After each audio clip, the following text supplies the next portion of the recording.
Thank you. Good evening.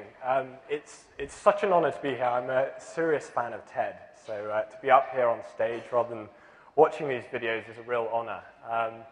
And it's one very relevant to me. I'm hugely passionate about both youth and entrepreneurship, the two themes of today. They very much are my identity, being young and being an entrepreneur. So great pleasure to be here.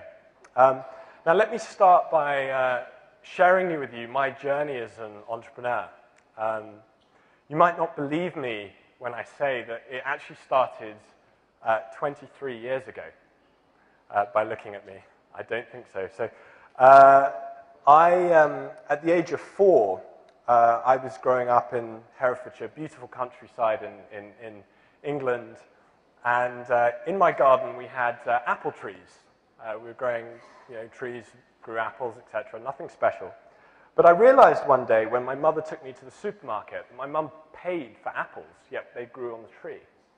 And that was the day my entrepreneurial career started, because I realized that money does grow on trees.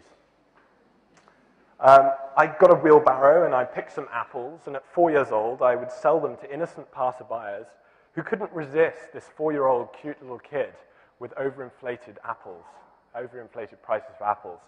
And that's where the journey began, and it's been a roller coaster ever since. I hugely enjoy my job, and I recommend entrepreneurship to you. They say if you do what you love, you will never work a day in your life. And I feel that really does apply to my job. It can be tough, but it's a lot of fun, and it's a great learning journey. So just going forward, I didn't have the most normal of upbringings. In many ways, I could say I'm a Windian. I don't know if you've heard that term before, a white Indian. So my Indian friends call me a Windian. They say I'm more Indian than the Indians.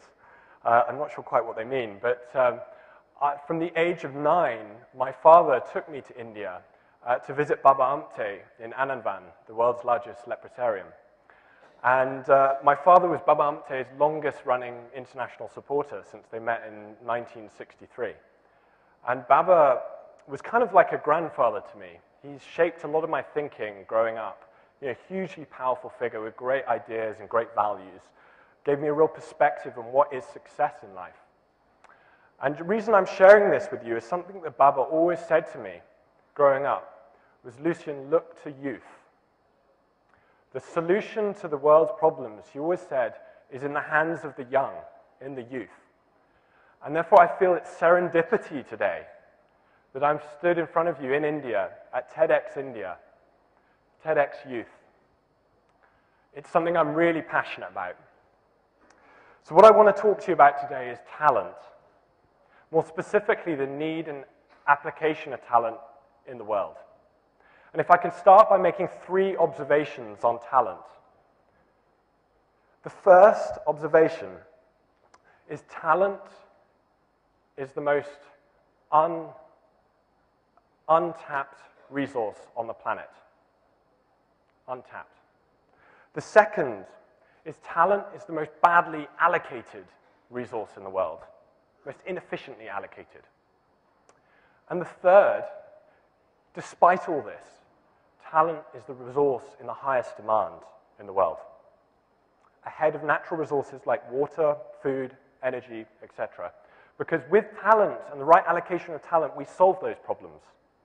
The solution to many of the world's problems lie in the application of the right people to the problem. It is us that holds the solution. So talent is absolutely key. Yet despite this, we live in a world of waste.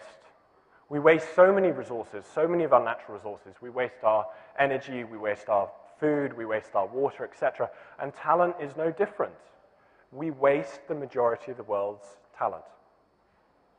And I think the majority of the world's talent are in the wrong jobs, not playing to their strengths, not playing to their passions, and certainly not playing to their potential. And this is the problem. The world is full of what I call untapped diamonds. People that haven't been polished. They haven't been recognized. They've got so much potential, but they can't show it because they can't get onto the work ladder, etc. So what's the solution to this problem? Is it one of the greatest problems we have? I think so, because I think that skills and the skills gap is actually the biggest bottleneck to every developing economy. And if India could bridge the skills gap, it will have nothing stopping it. It's the skills of the people, the youth in India, that is the biggest bottleneck to the growth. Now, if you can develop those skills and you could better apply that talent, you would solve so much. So many people see the solution as the education system. Many people say that, oh, well, you know, if people could get a better education, that would be the solution. But I don't think so, because I believe that the current education system as we know it, the formal education system, is not fit for purpose. I believe it's a product of the industrial age. And we've gone into a completely new era. We've moved from the industrial age to the digital age. And what we require from education is completely different now. We've gone through what I call the digital enlightenment, where the very way we work and we communicate has changed. And yet the education system as we know it has stayed rather largely stagnant. It's an archaic system. It's one that is full of legacy and with multiple stakeholders that's hugely complex. And many of those stakeholders, politicians and many teachers, actually are allergic to the very idea of change in the system. Yet despite this, if we look at the pace of change, the exponential pace of change, if we think about how industry's changed, the pace of change in the last 20 years has probably been larger than the change in the previous 200. The pace of change in industry has done that, whereas the pace of change in education has flatlined. It's remained largely stagnant. And that discrepancy between the flatlining education system and the growing pace of change in industry is the skills gap. And it's that gap that we need to bridge. Now, this isn't an India problem. This is a global problem.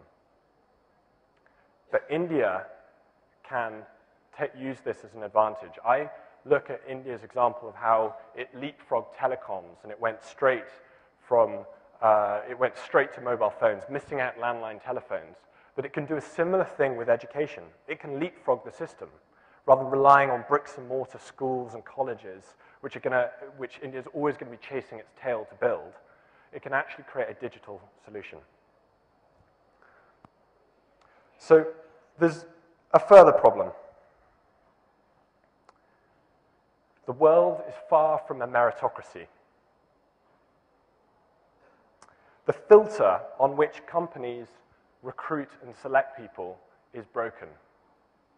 It is based on one really small aspect of a person's life, where they went to college and which exam, the hoops they jumped through.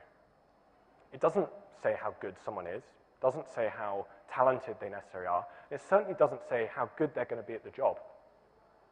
The filter is broken. And something I've seen is I think as society, as a global society, we've become consumers of everything. Think about that. We're consumers of pleasure now.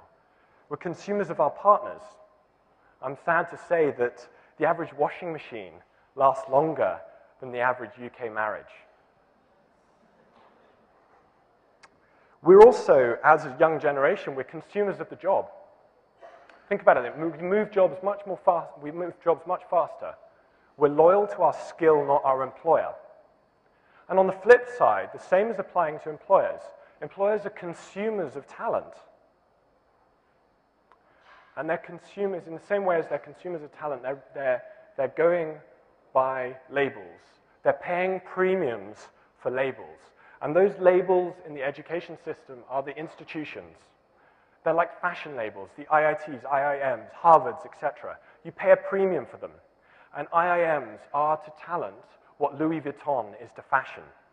You buy that handbag and you pay a massive premium for it, even though you know it doesn't necessarily do a better job.